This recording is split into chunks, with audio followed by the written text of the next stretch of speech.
Hi po mga kabantam, nandito po tayo ngayon sa monumento.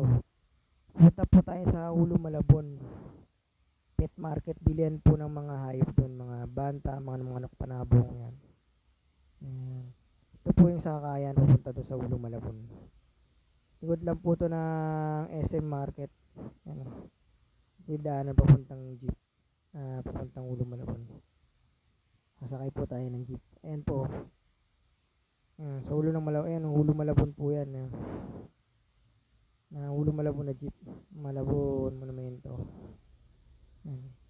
Ito po ay nandito na po tayo. Ito pang gaganda pong ibon nito. Ano? Gandang ibon. Marang ibong Adarna. Ito po ang kukulay ng mga ibon ni Kuya. Ano ba yung kulay? Yan o. Ito po ang lalaking manok o. Ang laki po itong manok na to. Malaki pa to sa pusa. Natakot ang pusa nito pag dadakmay. Ito malalaking manok o. Ang malaki po yan sa personal. Ito mga alam ko dog town to kung tawagin.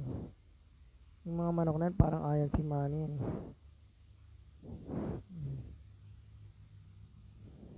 Yan po ito po yung mas malaki.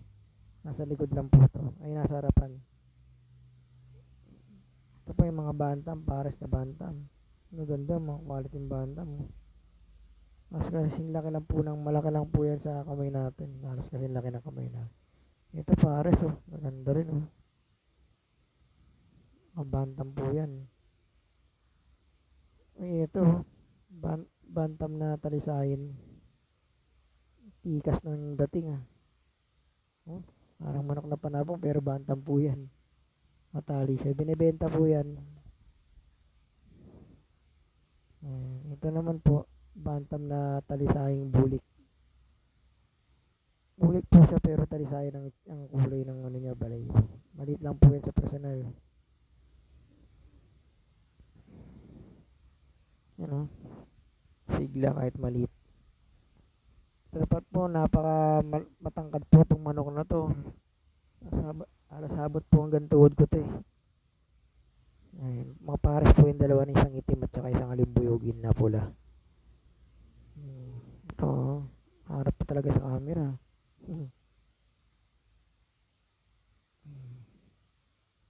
Ay, harap sa camera. Mga pagastos pa. Yan lang po mga bata. Maraming salamat sa panonood.